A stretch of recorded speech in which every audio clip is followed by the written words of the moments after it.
All right. Well, welcome everybody. I guess now I have to say it now that recording is in progress. Welcome everybody.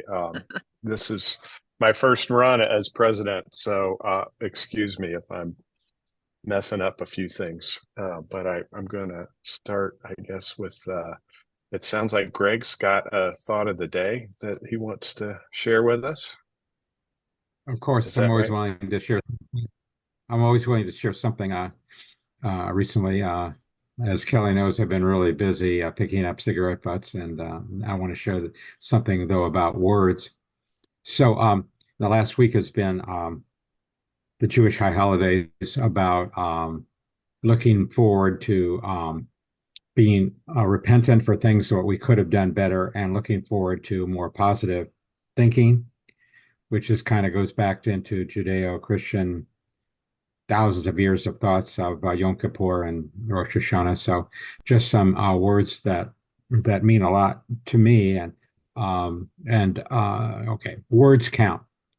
Words of meanness, words of lies, words of greed, words of cruelty, words of criminality, but words of respect, words of truth, words of giving, words of kindness, words of indecency. Our words count. That's it.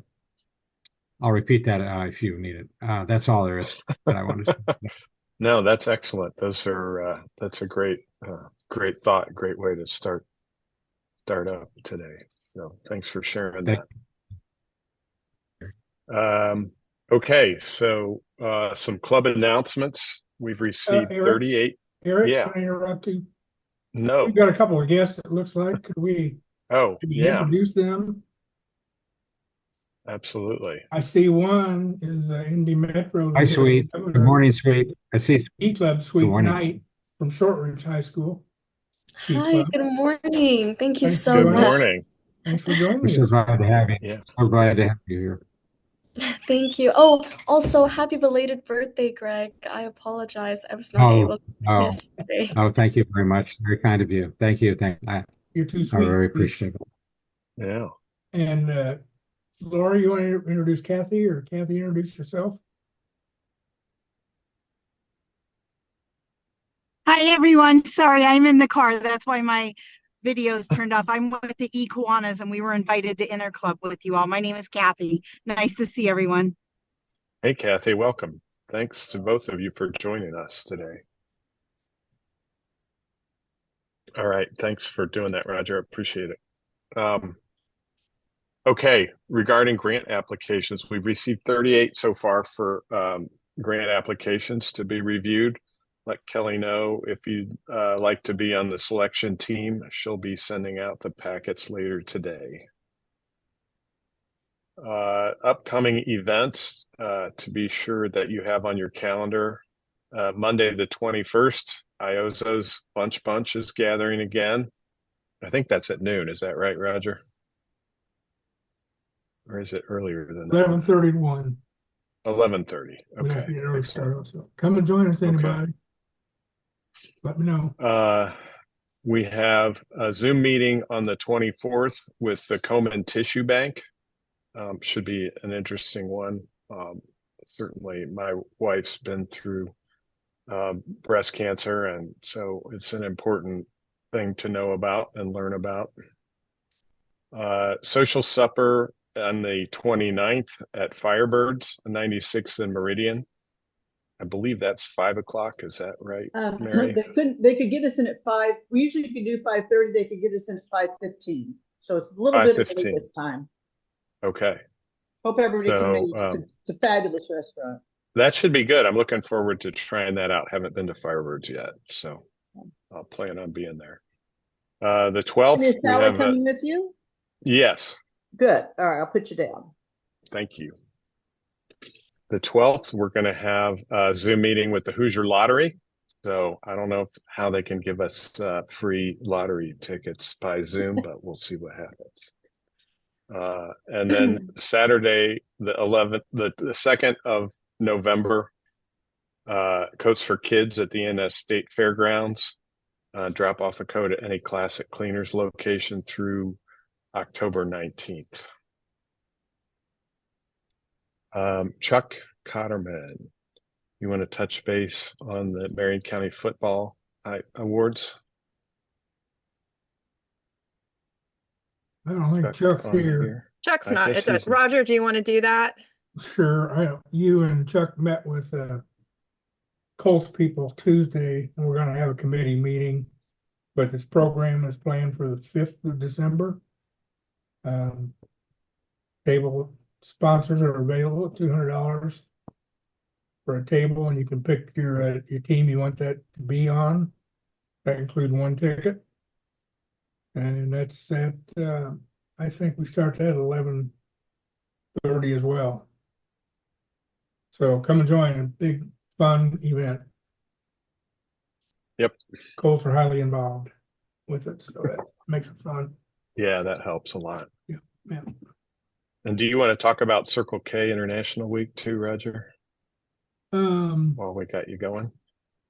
Sure, I can check a little bit about it. I think we got Scott on here. He might be able to talk more about it.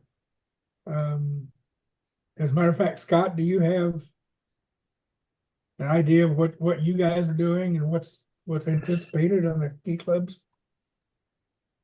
Well, not specifically, I don't, unfortunately, but generally, it's a good marketing opportunity on campuses to get your brand, out and through social media. So typically, it's a higher profile sort of chance to be on campuses around. There was a bit of trivia I saw in the agenda that made my day. So going back a long time ago to my days in the Circle K and as administrator of the district for a number of years. We've got one other CKI club that's trying to get started at U of Indy. And I hope that once they get rolling, we can have a joint meeting with you, Scott, and talk about maybe how the kids could work together on some projects. Yep, absolutely. But other than that, I think it's going. We'd just still like to get some more. I thought about Marion University College, and I think Northeast Kiwanis had that CKI for a while, so I'm going to let her run with that, see if they can get it up and going again. But I'd like to have a couple others around us that we could include in this group. So if anybody's got any ideas or contacts at other universities within Roger, why don't we ask Sweet about that, and also relationship with Butler since it's near Shortridge. Sweet, do you have any thoughts about what he just said? Do you understand what we're talking about? So I'm not exactly familiar with the status of Butler, but I can definitely reach out to someone to discuss about this situation, about the possibility of this. Butler we told do- us a couple of years ago Uh-huh. that they had too many of these type of clubs, and ours was one they didn't want to see continue at that point. And that's been a couple of years, so maybe it's time to reiterate. Roger, what exactly would Sweet be asking, or what would we be asking of Butler on this? What are we talking Well, about? if there was interest to start a Kiwanis Circle K club. Like, go ahead, Sweet. Like a rechartering or Yes, it would have to be rechartering. It could be if they were interested in starting it up again. I okay. think we're going to find some pushback, but if you know somebody over there that you could speak with, or a CKI person, I don't, not of now, but I can definitely do some research, like on their website. okay. I would look at that. We'll talk about that in. We'll help you. Graham Honecker would be one. What are you asking her to do, though? What are we need to do? I don't understand. Recharting, what are you talking about? Butler's affiliation with us? With The CKI a club. particular. Okay, all right. So it's Hey, Sweet, it's at there's Butler. another idea that floated around a while ago, and Scott may be aware of this, is Kaveen, who is the still I think he's the current president of what is the IU Indianapolis. CKI chapter had said, you know what, sometimes we struggle a little bit with getting the word out about CKI with new students coming onto campus. Wouldn't it be neat if somehow, as an Indiana district, we were able to know about incoming freshmen from area high schools so that we might approach them and say, you were in Key Club, you really enjoyed that experience. We'd like to invite you to an open house about what CKI is. But I don't think anyone knows how to put those pieces together. So that might be a project that the Indiana district could look at, a way to maybe formalize that structure for keeping track of where are your key clubbers going on to study. I see. Okay. And maybe a suite could do that for seniors, saying if you're planning on attending a local university, we'd love to know where that is and what you're planning. Yeah, I think this is a great idea. I know he also reached out to me asking if any seniors of Shortridge were planning on going to UIndy, but at that point we didn't have any seniors that were in Key Club that were planning to attend UIndy. So yeah, and that was kind of the end of it, the end of our like communication. But I think it's definitely a great idea, something we definitely need to keep track of for future cases, because yes, it's like, some students could possibly not know that there's like Circle K in the universities that they're planning on attending. So I think if this is something that wants to be touched based on, like in the future, I definitely want to be a part of it somewhere, somehow. We'll keep you in the loop. Something that's a challenge is people leave high school and they no longer have their high school email address. So we have to get their permanent email address. They got to have one besides school, because that's all a lot of people have. And then they graduate and that email is gone. And so we lose track of them. Yep, good point. Okay. So that's really all I've got on that, unless Laura's got something to add from her side. Okay. I would just add, Sweet, you know that there's a Key Club alumni group, and you could encourage members in your division to join, graduating members or members who are currently 18, to join the Key Club alumni group. And that can help them maximize the benefits of just having been in Key Club, but also let them know about opportunities that they have to keep continuing the Kiwanis family. Yeah. Thank you, Laura. I will make sure to write that down and discuss that with others. Thank you. While we're on this, could I interject one other thought? Sweet, are your members now juniors? The oldest ones are juniors or seniors? So we have like multitude of grades. There's like plenty of freshmen, sophomores, juniors, and seniors. This year we had like a great increase of members. Like last year we had about like 30-ish. Now we have around like 70-ish at Shortridge. So we have about, I would say, I don't know the exact number as of now, but I think at least like 5 to 10 seniors here. Okay.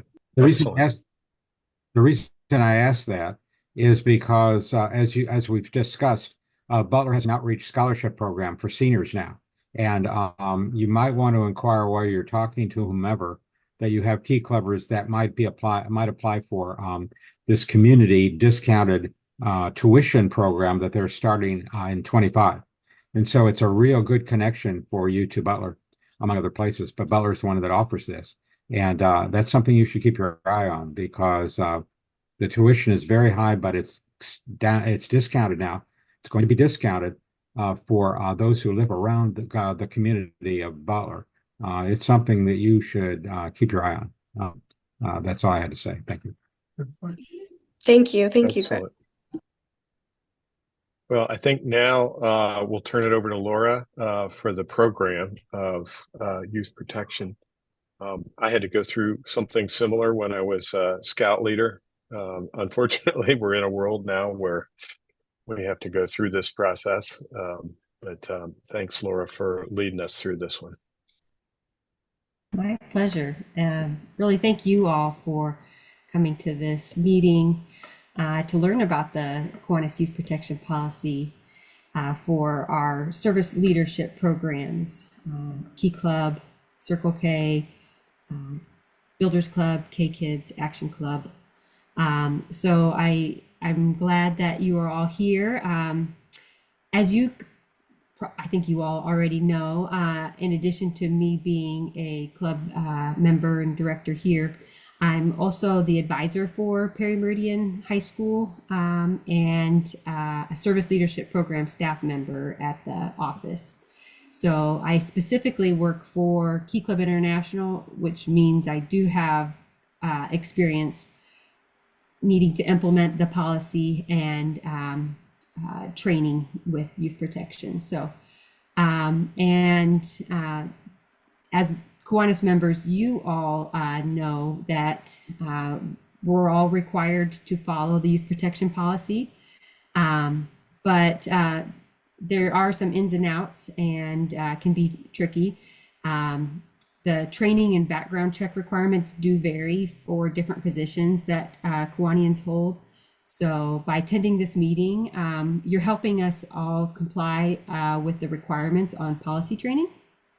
And you all that are here today, or those that are not here today, are going to need to watch the recording and review the policy on their own, and don't get the privilege of being in our wonderful meeting here. Really, this doesn't take long, about 15 minutes, and we'll go through the policy and the ABCs of youth protection. Feel free to interrupt me with questions. You can just unmute, or if you feel more comfortable, just put the question in the chat. Are you seeing the slide screen? Mm-hmm. Oh, Yes. good. Thank you. All right. So the objectives for our training today are that you'll be able to explain why youth protection is important for Kiwanis International. You'll know how to follow the policy as it relates to your particular position in the club, and you'll know where to refer to for more information, because the policy is in depth and you really need to refer back to it as you have questions or different incidents. So we are going to be talking about some examples of sexual and emotional abuse. Some examples may be uncomfortable or even triggering for you. Feel free to just leave the meeting and just watch the training online at your own pace. I'll be giving the websites where you can find all of this information as well. And I know Kelly will share the recording in our next email. So, as Kiwanians, we are the stewards of the well-being of hundreds of thousands of young people around the world. Our Service Leadership Program members, or SLP members, are counting on us to provide a safe, educational, and fun environment so that they can do their thing and grow. Because you really can't grow unless you feel safe, we owe it to them to protect them and do what we can to do that. And research shows that training on abuse prevention is important. When adults know how to prevent abuse, they're more likely to do so.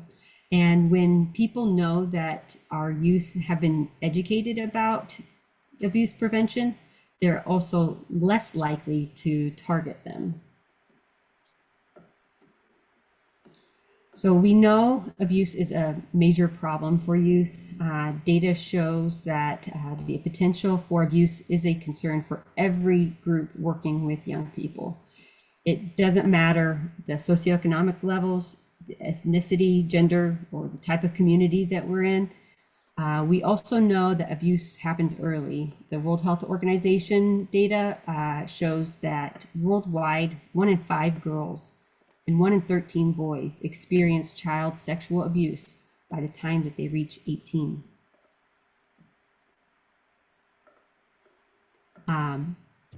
Nearly 90% of all abusers are people that children know and trust, not strangers.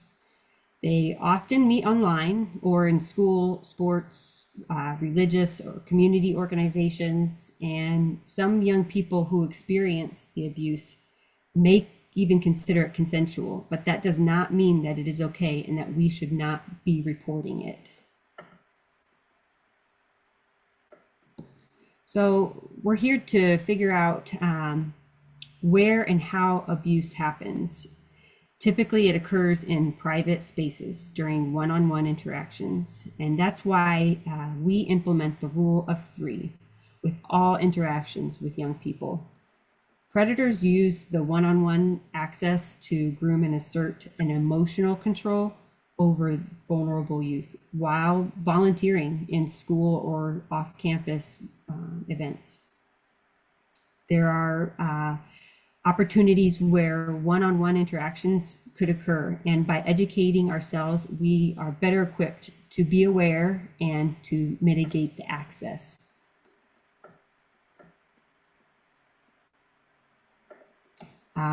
Nowadays, of course, abuse also happens online. And because of the amount of online interaction that young people experience through text messages, emails, online calls, we know it is just as likely as in-person abuse, or it will lead to in-person abuse. Young people who are abused, unfortunately, are affected in different ways, sometimes for the rest of their lives. And victims may lose the ability to trust. They may feel shame or take blame for what happened. They may feel intense mood swings and have difficulty in controlling their emotions and their behavior. Laura, I got a question. Mm-hmm. Roger, can you go back a couple of slides? Sure. There, right there. No. What is grooming? So it has to do with kind of starting to take control over the actions and emotions of the young people. Gotcha. So it is making a pattern or habit of one-on-one interaction, and then increasing the opportunities that they could abuse or have an inappropriate relationship with. Okay, thank you. Thank you.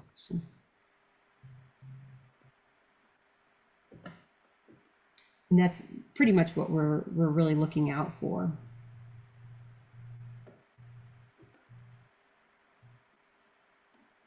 All right, so let's talk about what we can do to prevent both the adult to youth and peer-to-peer abuse. All of what we're going to talk about is outlined in the Youth Protection Policy that's found at Kiwanis.org/youth protection. It's all one word, and I'll share that website with you later on the screen.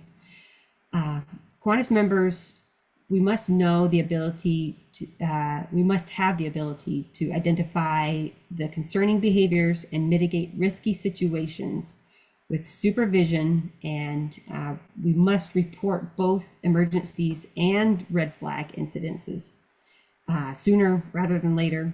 And of course, we have to model all of these behaviors ourselves when we're working with youth. So we have easy breakdown of the training, ABCs of youth protection, and I'll go through what each one of these means. And feel free, again, to interrupt as I go through the basics here. So A is for accessible training. Kiwanis International provides accessible, high-quality training and resources. And this includes this training right here that I'm sharing with you now. We also have youth protection managers in each of our districts. Our youth protection manager is Eric Kelly. He's our past Key Club district administrator. So I'll share the website where you can reach out to Eric if you had any questions. Each year, we are also required to review and present youth protection policy training to the club. So Kelly is required to report each year if we have completed or not completed the training. So we're doing good here. Kiwanis also requires online training through the Presidium Academy for Kiwanis officers, advisors, and chaperones. And that's for every 2 years you have to go through the training. If that applies to you, to create an account, you just log in through your Kiwanis member portal, the regular login, and you'll click a link that says create a Presidium account. If you do have any questions about doing this, just reach out to me, or we have an email that you can reach the staff directly that hosts this training. The email is youthprotection@kiwanis.org, and that's all one word. No spaces. You can also, or you should also, review these resources online at kiwanis.org/youthprotection. You'll have the PowerPoint that I'm going through here, but most importantly, the actual policy itself that you can refer to. So for those chaperones and advisors, we do require background checks every 2 years. This is required through our vendor, and it doesn't count if you have a background check with another organization. You still need to get the background check through us. If you are an advisor, or if you plan to be a chaperone at an event, you will need to get that background check. Either Kelly or you can email backgroundcheck@kiwanis.org, and it will send you an email to help you get started.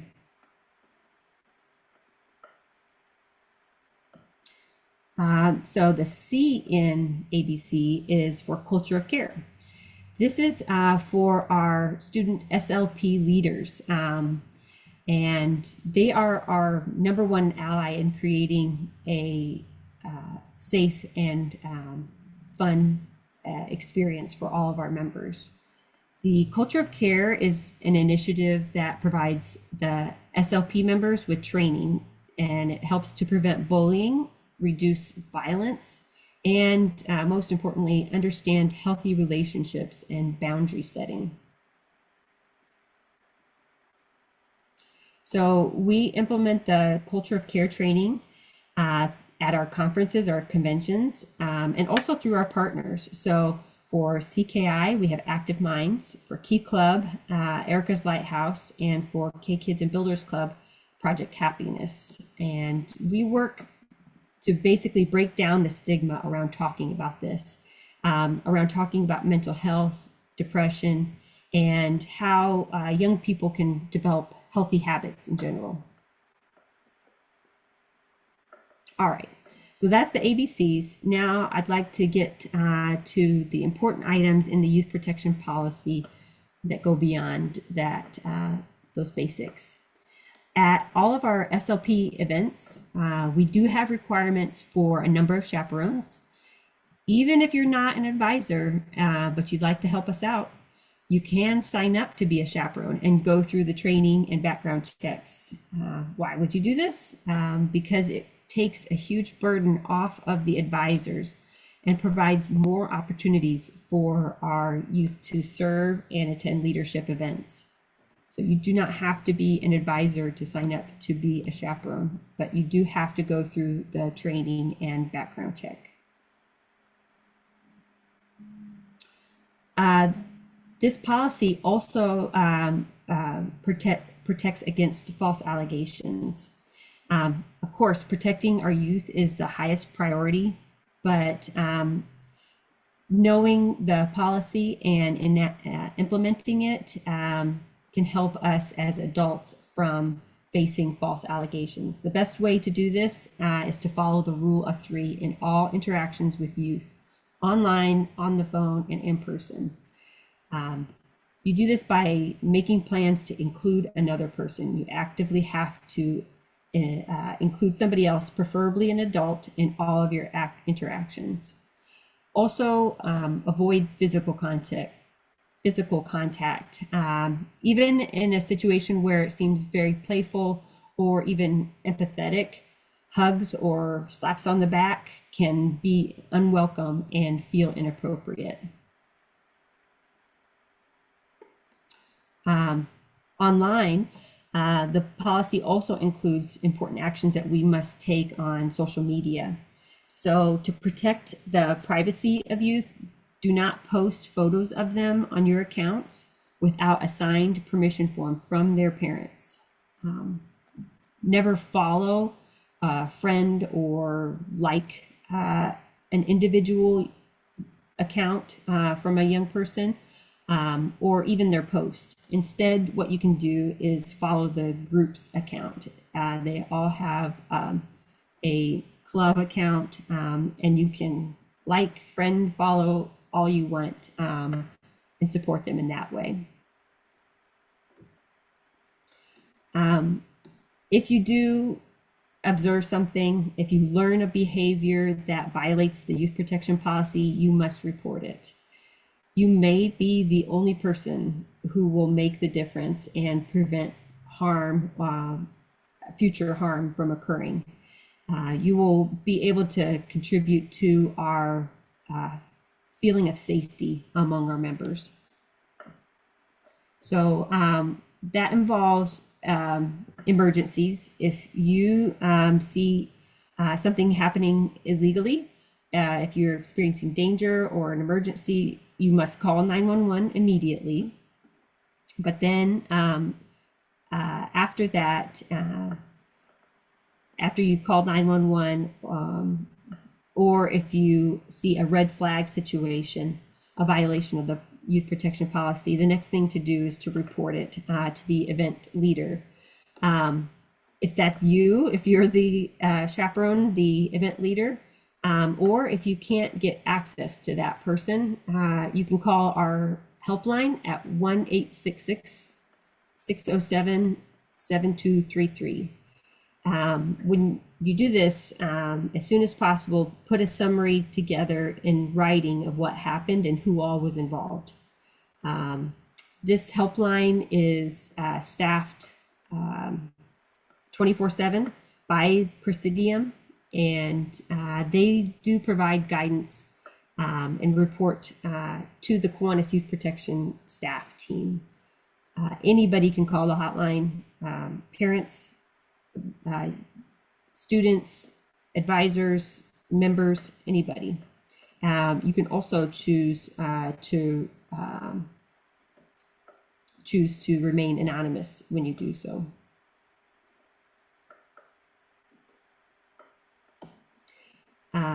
So after you've reported the incident, let the appropriate people know what happened, and this could include their parents, that actual club advisor, and this is where that write-up of what all happened will really help you.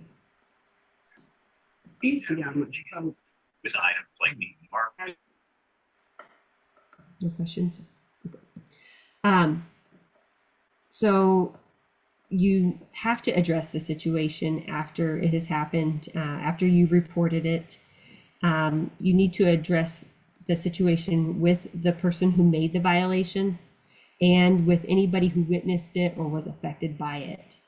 And the helpline staff and the Kiwanis International staff can help you. I got a question. Mhm. Could you say that again? Who addresses this?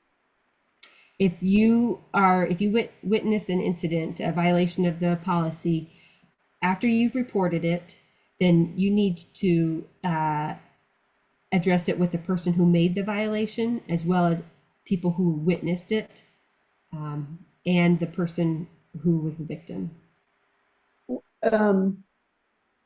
You're not interviewing the victim, are you? Because you're not trained to do that. No, you're not an investigator, an interviewer, or like even a judge to determine whether or not it is a violation. If you don't feel, if it's something that I mean, a policy violation can be something illegal, and it could be something like a one-on-one direct message online, a text message.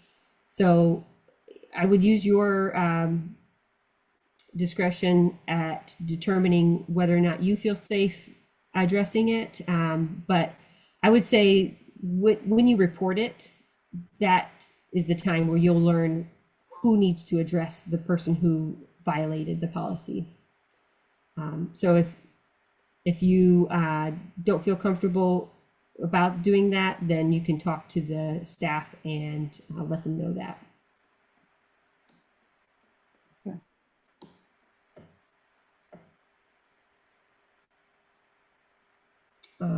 You also have the help of the district administrator for your now we have an interim district administrator key club, that's Jeff Blasdale. But we also have Circle K and K Kids and Builders Club district administrators. Like I said, the youth protection manager, Eric Kelly, can help you through these situations as well. So when something like this happens, make sure that you are not discussing it with people beyond who is necessary. We play an important role when we report these, and like I said earlier, you're not the judge here, you are just reporting the incident. Instead of determining whether or not this is a violation, your best job is to provide as much information as possible and support those that you work with.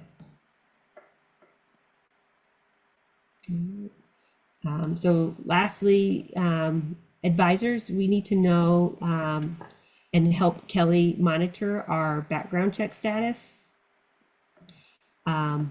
Other club leaders, we need to be able and ready to replace advisors if that would happen to be required.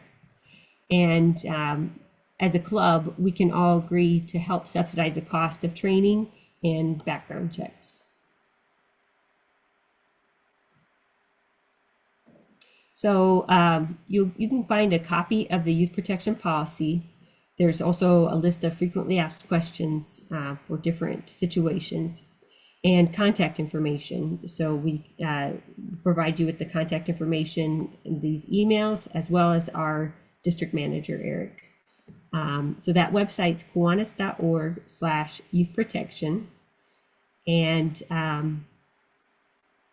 remember, if you'd like to step up and help ensure the future success of our SLP programs, become an advisor or chaperone, and we'll get you started with the background checks and training as needed.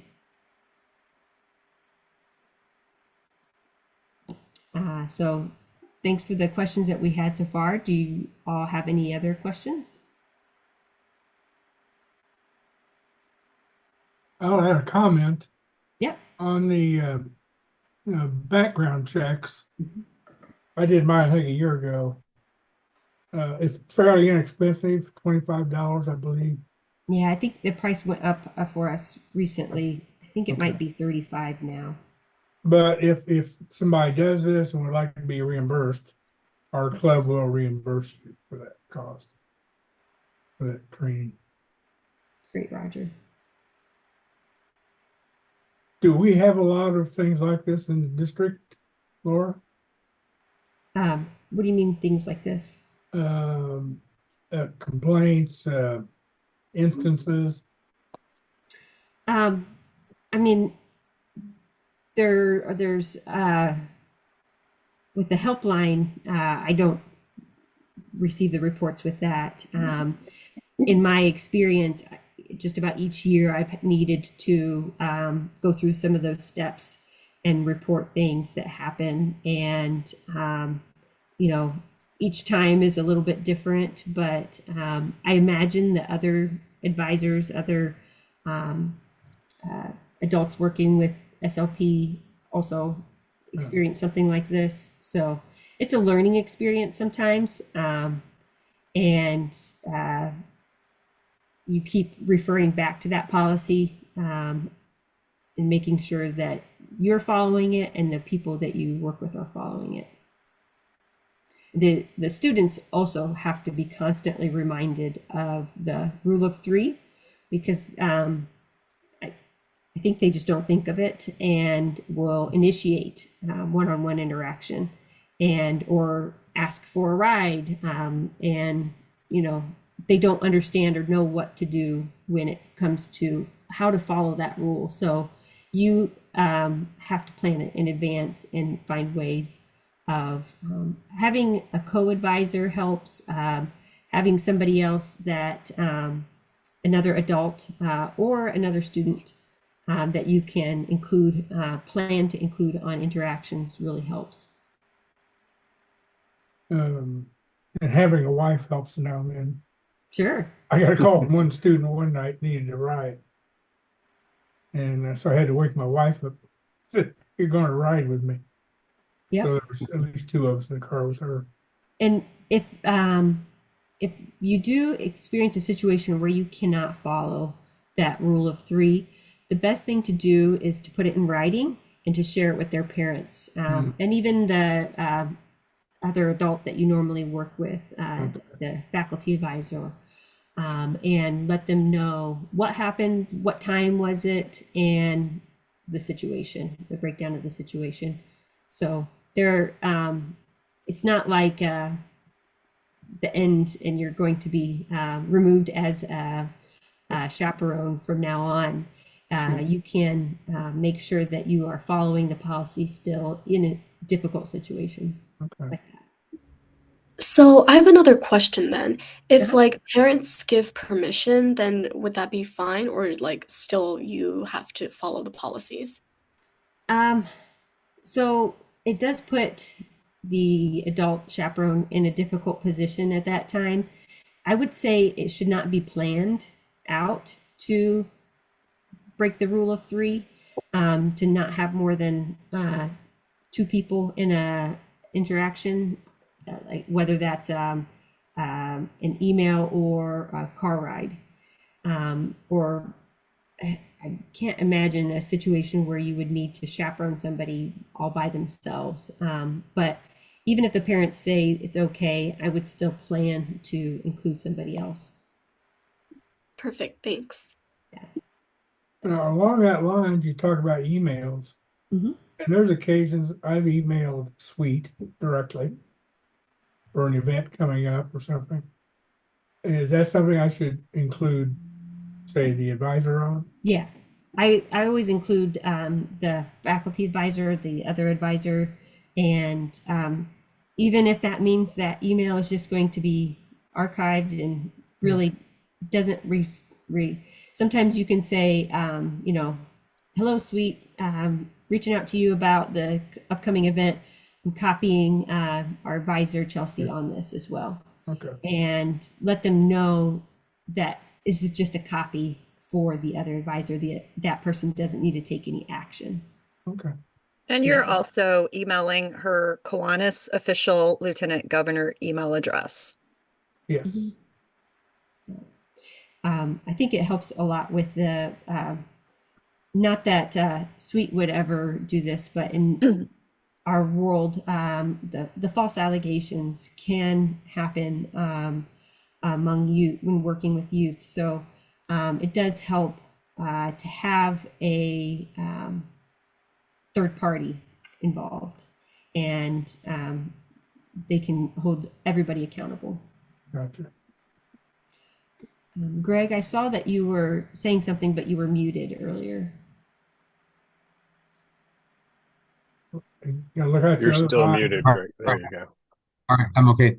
Sweet, is from the viewpoint of the students, is there any education about this relationship going back to the students themselves through Chelsea or yourself or through other key clubs, perhaps, about the risks of meanness or words, things that I talked about in my poem, and which can be verbal abuse, how does it work back the other way? Should it work the other way too? I mean, obviously, okay, my question was, oh, can you do anything to educate your kids about your club about what their responsibilities are? Before this, I actually was not aware of some of these statistics and some of these facts. So, definitely redirecting them to like the website and providing this training, like not with just the adults, but um, also the students as well, I think will be really, really helpful. But yeah, such like resources as these are really helpful in these cases, to refer back to check and to discuss about again. But I know like there's not like an official like training, like maybe just like comments here and there, but not like an official like training like this. I just wondered, I thought that might be an idea. I just suggested, I mean, this is a pervasive problem in our society. Look at the front page of the Indianapolis Star today. I mean, it is a pervasive issue of abuse, either physical or or verbal, and it's something that maybe Key Club can lead on back to the society itself. Thank you. Um, I mean, that's a excellent point, Greg. And I think there are definitely challenges with that. And we have to be resilient and continue working towards educating young people about and empowering them with the resources and tools that they have to make a healthier environment for themselves as well. So some of that happens at district conventions, international convention. Lieutenant governors can hold divisional council meetings and cover some of the youth protection policies. But it also, I would also recommend, Sweet, with Key Club, that you encourage your clubs to become what do they call it? Empowerment clubs with Erica's Lighthouse. So if you go to Erica's Lighthouse website, there's a portal for Key Club alone, and I can look that up and share that with you. It's easily found through a search, quick search online, and they have toolkits. They have different meeting agendas, topics that you can discuss as a club, as a group, and it's all about breaking down the stigma around talking about it. So whether that's the peer-to-peer abuse or adult to youth abuse. So I've found that is a particularly helpful partner that we have. Yes. Sorry, excuse me. Yes, I found that our club also like aligns with Erica's Lighthouse the most, the one we talk about the most as well. So yeah, this is really helpful.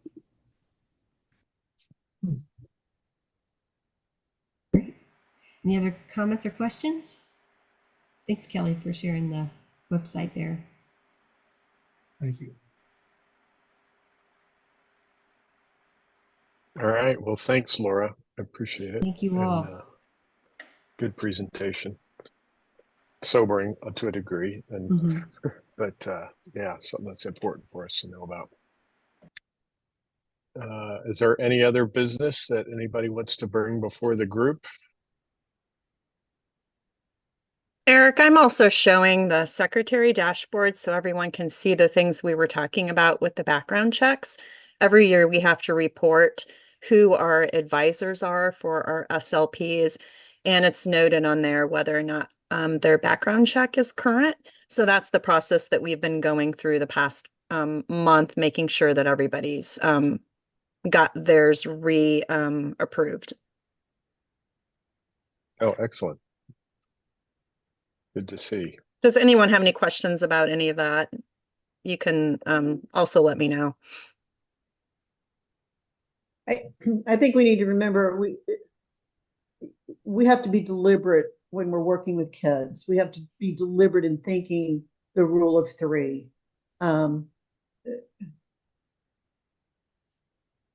in child molestation is not zip code specific. There are perpetrators in all walks of life.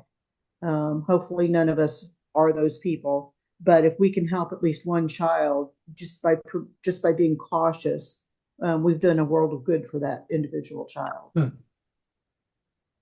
Mm-hmm. I agree. I want to thank Sweet. I want to thank Sweet for being on this. Very helpful to have input back and forth with you, Sweet. Thank you so much. Yeah, absolutely. Thanks, Sweet, for joining us. Of course, I'm glad that I was able to help provide another perspective from the youth perspective. And honestly, this was also really informational for me as well. Definitely will be implemented and put to use. Okay. Can I ask a question? Sure.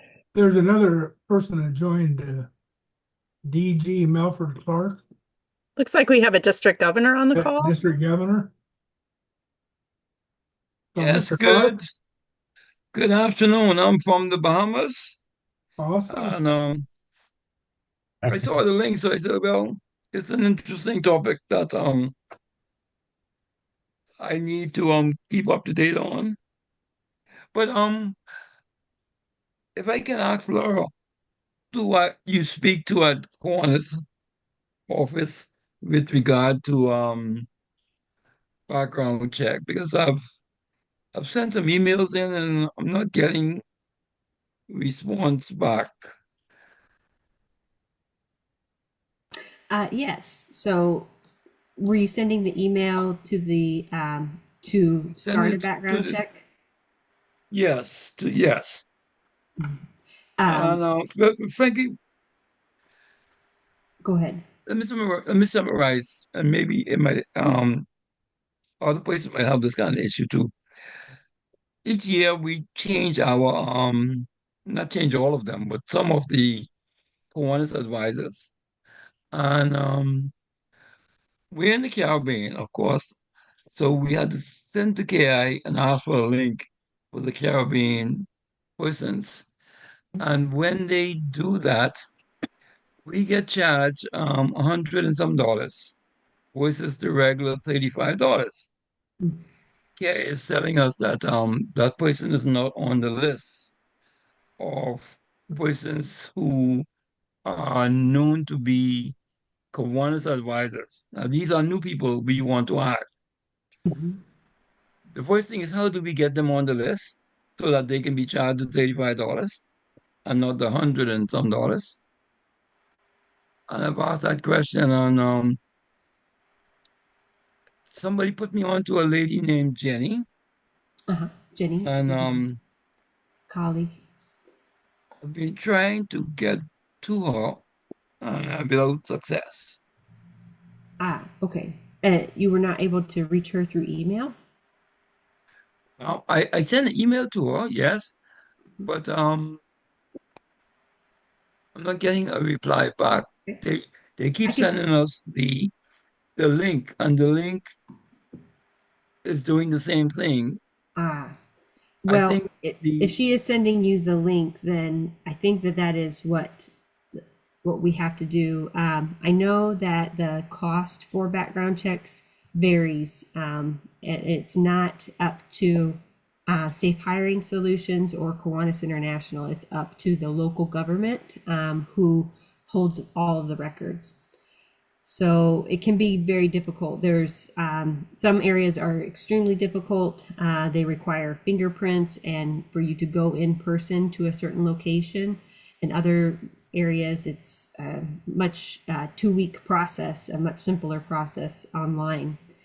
So I'm not the expert at all of the background check details, but I can talk to Jenny and ask her to reach back out to you and help facilitate that.